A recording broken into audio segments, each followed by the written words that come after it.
तो दोस्तों आज हम कक्षा 9th का मैथ सॉल्व करेंगे। तो दोस्तों इस पहले वीडियो में हम आपको पूरे फार्मूला बताएंगे और इसमें क्या क्या यूज होगा वो हम बताएंगे। तो दोस्तों इसमें कुछ ऐसे नॉर्मल टॉपिक है जो हमेशा हमें याद रखना चाहिए और जो कि हमें बहुत ही काम देता है। तो जैसे हम समझ लेते हैं, पहले संख्या समझते हैं। जैसे पहला चैप्टर हमारा संख्या पद्धति है, तो इसलिए हम पहले संख्या के बारे में समझ लेते हैं। तो आइए समझते हैं। देखो दोस्तों, पहला संख्या प्राकृतिक संख्या, इसे नेचुरल नंबर कहते हैं इंग्लिश में। दोस्तों देखिए, इंग्लिश वाले वीडियो और हिंदी वाले लोग भी इसे देख सकते हैं। तो देखिए दोस्तों, प्राकृतिक संख्या यानी कि नेचुरल नंबर 1, 2, 3, 4, 5, 6 और अनंत तक। दोस्तों अनंत तक जाएगा, इसका कोई अंत नहीं है। इसे अनंत तक, ये अनंत का सिंबल है, आप लोग जानते होंगे। ये दोस्तों जो 1 से स्टार्ट हो उसे नेचुरल नंबर कहते हैं। 1 से स्टार्ट होगा उसे ही नेचुरल नंबर कहते हैं। और दोस्तों इसका नाम प्राकृतिक संख्या और नेचुरल नंबर और एक नाम और जैसे हिंदी अरबी का भी कहते हैं, हिंदी अरबी संख्या।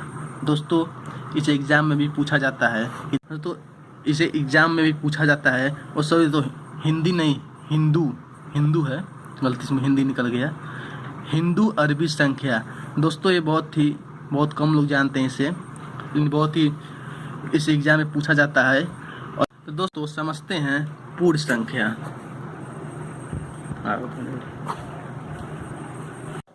हाँ तो दोस्तों पूर्ण संख्या, इसे इंग्लिश में होल नंबर कहते हैं। ठीक दोस्तों, इसे इंग्लिश में होल नंबर कहते हैं। तो दोस्तों ये भी एकदम वैसा ही है जैसे नेचुरल नंबर है, लेकिन बस क्या बात है कि यह 0 से शुरू होता है। हाँ दोस्तों, यह 0 शुरू होता है। जब 0 लग जाता है इसे होल नंबर कहते हैं। दोस्तों और किसमें कोई नई बात नहीं है। अब दोस्तों समझते हैं सम संख्या। सम संख्या, अब दोस्तों देखते हैं सम संख्या। दोस्तों आपको 2 का पहाड़ा तो याद ही होगा। 2 के पहाड़े में जो वर्ड आता है वो सम संख्या होता है। 2 देखिए दोस्तों, 2, 4, 6, 8। दोस्तों ये सम संख्या है। अब दोस्तों विषम संख्या की बात करते हैं।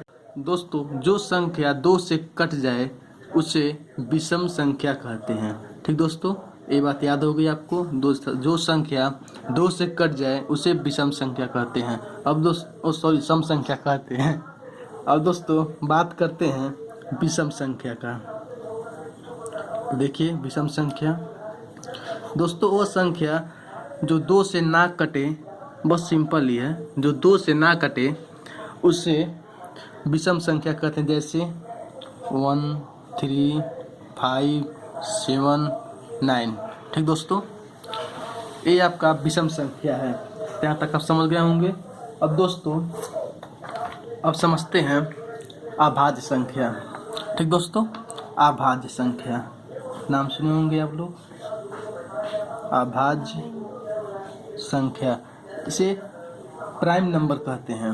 इंग्लिश में इसे प्राइम नंबर कहते हैं। दोस्तों अभाज्य संख्या ऐसी संख्या है जो केवल 2 से डिवाइड हो, यानी कि 2 का मतलब एक अपने से डिवाइड हो और एक 1 से डिवाइड हो।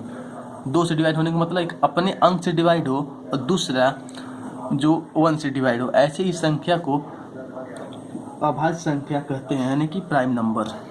दोस्तों देख लेते हैं, जैसे मान लीजिए एक है 5। दोस्तों 5 जो है ये 1 से डिवाइड होगा और 5 से डिवाइड होगा। इसे प्राइम नंबर यानी कि अभाज्य संख्या कह सकते हैं। 13 को देख सकते हैं, 13 भी अब 1 से डिवाइड होगा और 13 से डिवाइड होगा, यानी कि अपने ही पहाड़े से डिवाइड होगा। इसे हम अभाज्य संख्या कह सकते हैं। अब दोस्तों सबसे खास बात आप याद कर लीजिएगा, ये बहुत ही एग्जाम में पूछा जाता है।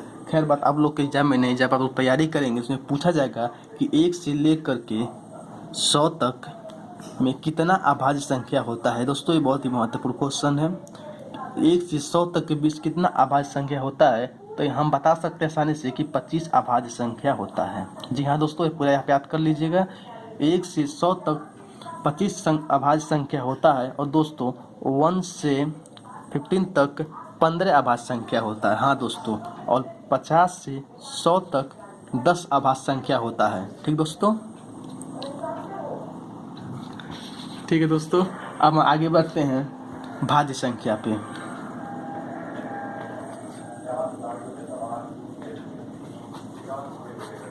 अब दोस्तों भाज्य संख्या, दोस्तों ऐसा संख्या जो अपने से अंक से डिवाइड हो, यानी कि जो दो से ज़्यादा पे डिवाइड हो, उसे अभाज्य संख्या कहते हैं। देखिए दोस्तों, यानी कि जैसे कि हम मान सकते हैं 9 ले लें। अब 9 ले लिए, ये 1 से डिवाइड होगा, 1 से डिवाइड होगा, ये 3 से डिवाइड होगा और 9 से डिवाइड, यानी कि 3 पहाड़ी से डिवाइड हो रहा है।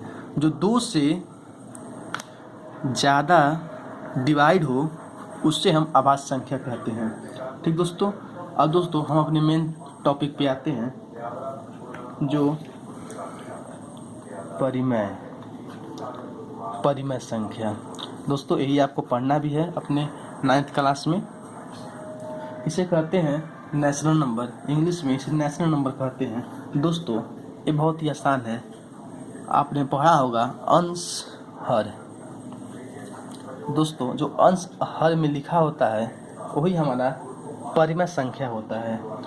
जैसे कि हम ले सकते हैं P/Q, इसे हम परिमेय संख्या कह सकते हैं। एग्जाम्पल में 3/2, अंश बड़ा हो या छोटा हो, हर छोटा हो बड़ा हो, इससे हमें मतलब नहीं होता है।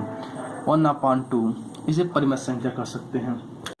और लेकिन दोस्तों यहाँ पर ध्यान दीजिए, जो ध्यान दीजिए Q की वैल्यू जो है वो 0 नहीं होना चाहिए। जी हाँ दोस्तों, 0 नहीं होना चाहिए। 0 नहीं रहेगा तभी हमारा हो पाएगा। और दोस्तों अगर Q की वैल्यू माइनस में है तो भी चलेगा। अब दोस्तों देख लीजिए एक छोटा सा एग्जाम्पल, अगर हम 2 ले लिए तो ये भी मेरा परिमेय संख्या, अगर 2 ले लिए तो ये भी हमारा परिमेय संख्या। वो कैसे होगा, नीचे 1 और नीचे 2/1 कर देंगे तो हमारा परिमेय संख्या हो जाएगा। ठीक दोस्तों, अब बात करते हैं अपरिमेय संख्या की।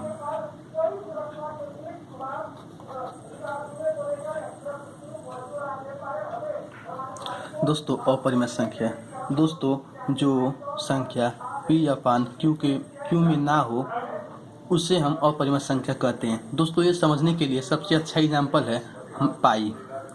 जी हाँ दोस्तों, ये पाई एक बहुत ही अच्छा एग्जाम्पल समझने के लिए है। आप कहेंगे कि पाई का वैल्यू 22/7 होता है, लेकिन दोस्तों आपको बता दें ये वैल्यू केवल माना जाता है। इसका रियल वैल्यू 3/3.14 होता है। दोस्तों ये हमारा प्राइम नंबर संख्या पहचान सकते हैं। अब दोस्तों देखिए वास्तविक संख्या।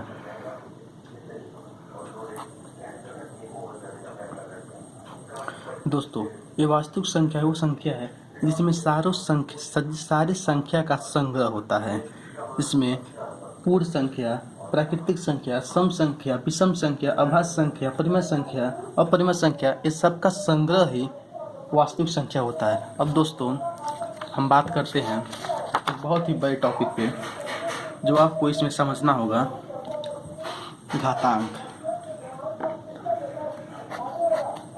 घातांक नियम। इसका हमें ज़रूरत पड़ेगा इस 9th में, इस चैप्टर पे। दोस्तों पहला नियम है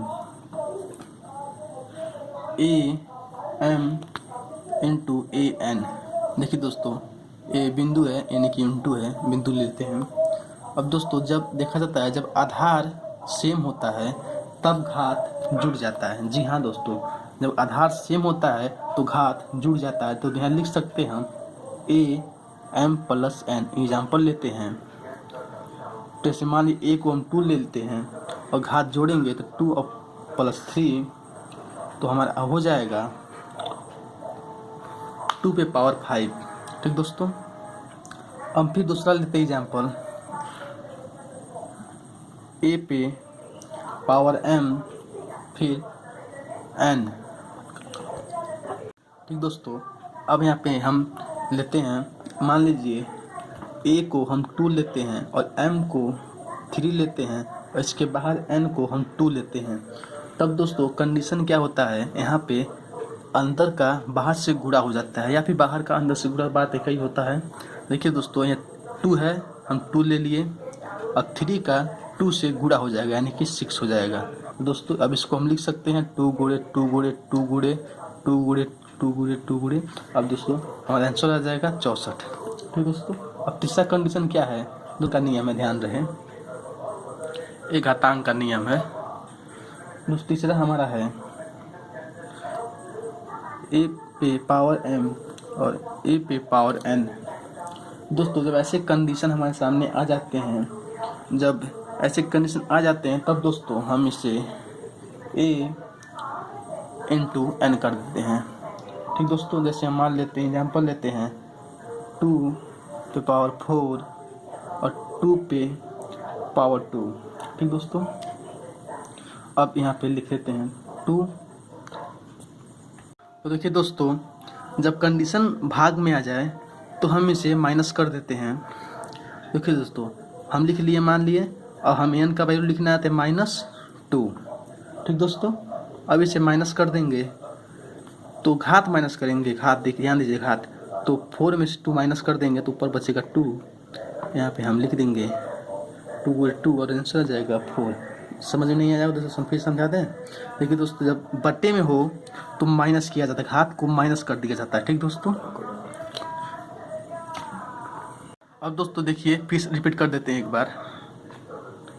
जब गुणे में हो, ठीक दोस्तों, जब गुणे में हो तो प्लस कर दिया जाता है, ध्यान रहे, जब गुणे में हो तो प्लस कर दिया जाता है, और जब भाग में हो तो माइनस कर दिया जाता है। ठीक दोस्तों, अब हम चौथा कंडीशन और अंतिम कंडीशन का अप्लाई करते हैं। अब हम चौथा कंडीशन देखिए दोस्तों, जब a पे m और फिर b पे m, दोनों में m हो। अब दोस्तों बात क्या है यहाँ पे कि आधार जो है, यानी कि बेस बराबर नहीं है। देखिए दोस्तों, पहले क्या देखे थे कि बेस बराबर था, यहाँ पे बेस बराबर था a, तो हम 2 यहाँ प्लस कर दिए थे। लेकिन यहाँ पे कंडीशन दूसरा है, यहाँ पे बेस बराबर नहीं है बल्कि घात बराबर है। तो दोस्तों जब ऐसी कंडीशन आ जाए तो हम पहले उदाहरण ले लेते हैं। मान लीजिए a को हम 2 ले लिए, a को हम 2 ले लिए और b को हम 3 ले लिए, और पावर सेम है तो 2 पावर 2 पावर। ठीक दोस्तों, अब क्या करना है, जब अलग अलग है बेस तो उसका गुणा कर देते हैं, तो 6 हो जाएगा, गुणा होगा 2 3 6, अब बेस हम लिख देते हैं। अब दोस्तों होगा यहाँ पे 6 गुणे 6 बराबर 36।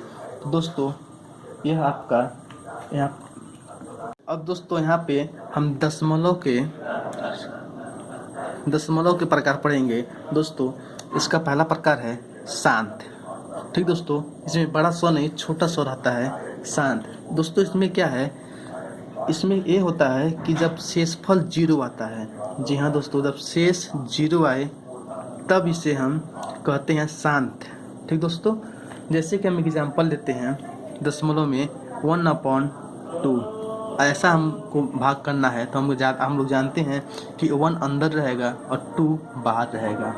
तो इसे भाग करने के लिए दशमलव लगाना पड़ेगा, दशमलव लगा दिए 0 और भाग दे देंगे 10, 0 आ गया, यानी कि भाग 5 बार में गया, यहाँ पे 0 आ गया, यहाँ कुछ शेष बचा नहीं है, यानी कि मेरा शांत है। ठीक दोस्तों, तो आप समझ गए यहाँ पे। अब दोस्तों है दूसरा अनावासनी आवृत्ति। ठीक दोस्तों, अनावासनी आवृत्ति। दोस्तों इसमें क्या होता है कि शेषफल जो है वो हमें हमेशा रिपीट होता है। ठीक दोस्तों, शेषफल हमेशा हमें वही रिपीट होता है। तो दोस्तों देखते हैं, एग्जाम्पल लेते हैं 1/3। दोस्तों इसमें हमें शेषफल वही रिपीट होता है, तो देखते हैं। अब इसे हम 1 अंदर रखेंगे, 3 बाहर रखेंगे, दशमलव लेंगे, 0 होगा, और दोस्तों 3 बार में चला जाएगा, यानी कि 1, 3 हो गया। फिर दोस्तों 1 0 बढ़ा लेंगे हम, फिर 9 से काटेंगे, फिर 1 आ जाएगा, फिर हम 3 बढ़ा लेंगे। दोस्तों ये चलता जाएगा, 3 ही आएगा, 1 ही शेष आएगा। जब शेष एक बराबर आए उसे ही अनावर्तीय आवृत्ति कहते हैं। ठीक, तो दोस्तों इसमें क्या होता है, तो दोस्तों इसमें ये होता है कि जो शेषफल है ओ सॉरी दोस्तों, गलत लिखा है। शेषफल जो है इसमें बदल के आता है। इसके पहले में क्या था, पहले में 0 आना चाहिए, दूसरे में एक ही तरह का शेषफल आएगा। इसमें क्या है, जैसे कभी शेषफल 2 आ गया तो कभी 3 आ गया, कभी 5 आ गया, कभी 6 आ गया, लेकिन दोस्तों कटेगा नहीं। हो सकता है लेकिन नहीं कटेगा। कभी कभी एकदम अंतिम में जाके कट जाता है लेकिन नहीं कटे। लेकिन जहाँ तक संभव है कि नहीं कटेगा, वो 99 पॉइंट में एक ही पॉइंट संभव है कि कट जाए। तो दोस्तों हम आपको पूरे फार्मूला समझा दिए। अब अगर